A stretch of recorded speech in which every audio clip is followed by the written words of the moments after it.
سلامونه ملګرو، هیله ده چې ټول به ښه روغ جوړ تکړه او تازه اوسئ. زیری درته لرم او زیری دا ده چې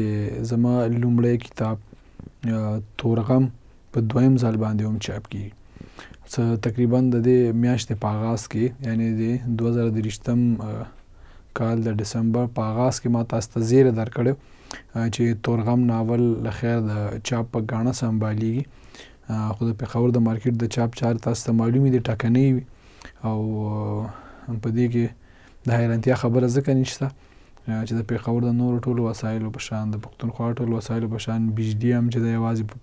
پنجاب کې وي، که څه هم دا د پښتونخوا، نو د پېښور په سوداګریزو مارکیټونو کې هم د بجلی حال داسې وي چې کارخانه دار یا د چاپخانو څښتنان دومره په اسانه نشي کولی کتاب چارې بشپړې کړي.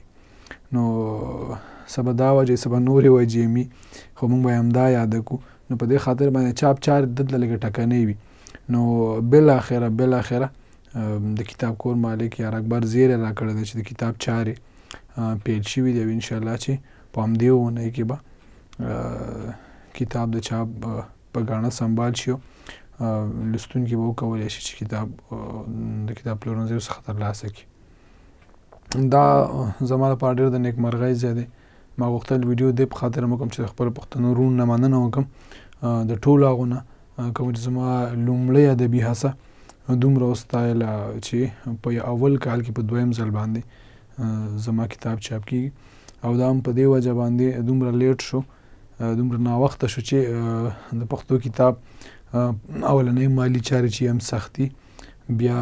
د دویم چاپ لپاره پیسې راغونډولې، یعنې هغه کتاب چې خرڅ شوی د هغې په پیسو هم څوک نه پوهېږي چې چېرته لاړې او چا واخیسته او څنګه لاړې که نه. نو د هغې هم پته نه لګي. نو دویم چاپ دپاره هم مالي لګښت جوړول یا رابرابرول ستونزمن وي، خو بیا هم په هر صورت شکر دی د تورغم د دویم چاپ چارې هم کتاب کور په خپله ذمه واخیستی چې دا ځل یې د راځه چاپ کړو او انشاءالله چې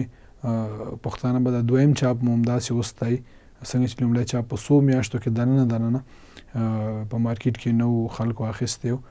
خو له بدمرغه د چاپ نه یې ناتوانه و چې په دویم ځل مو چاپ کړی وي. نو دا د اوس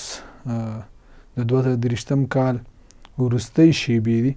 خو انشاءالله چې 2023 میلادي کال په اولو ورځو کې به تورغم په ټولو کتاب پلورنځیو کې شته وي او تاسې به وکولی شئ چې کتاب ترلاسه کړئ. ځانګړی پیغام به د مننې دپاره دا وګڼو چې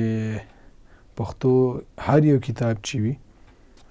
هغه ورځ مې یو لیکوال نه اورېدل چې چا دې پوښتنه وکړئ پلانکی صاحب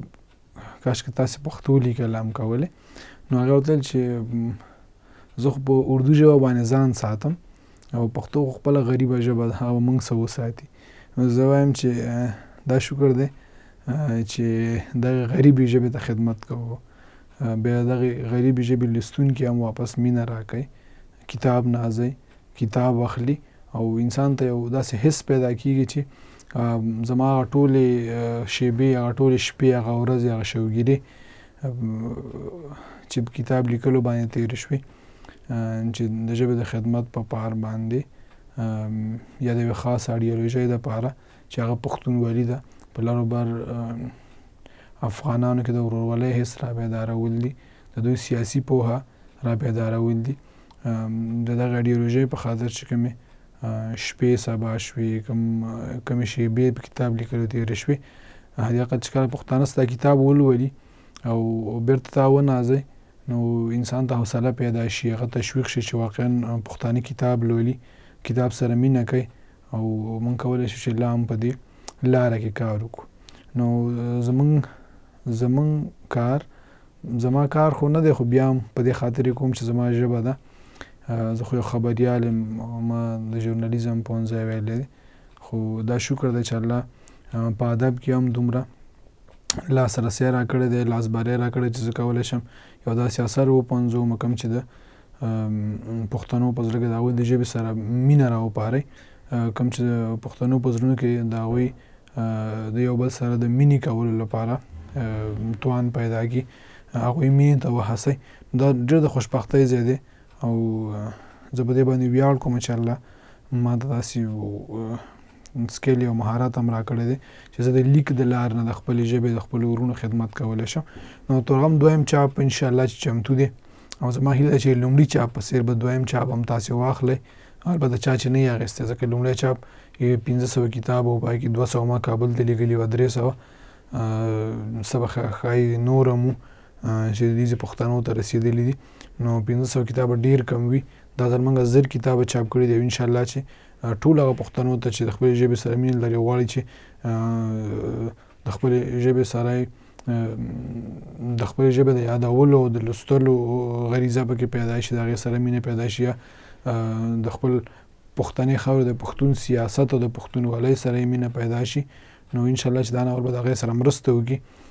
چې پښتانه په خپله خاوره د سیاست لپاره، په خپله خاوره د خپلې ژبې د لیک لوست لپاره او د آمو تر اباسین د پښتنو ترمنځ د تړون لپاره دا کتاب هغوی ته ډېر ګټور ثابت شي. او زما هیله ده چې موږ ټول به هغوی چې لوستلی نورو ته به کتاب سجست کوو، نورو ته به کتاب وړاندیز کوو، هغوی ته به یادونه کوو چې باید دا کتاب ولولي او دغسې به د ورورولۍ او خپلې ژبې د اهمیت او ارزښت لپاره مبارزې ته دوام ورکوو. ډېره مننه.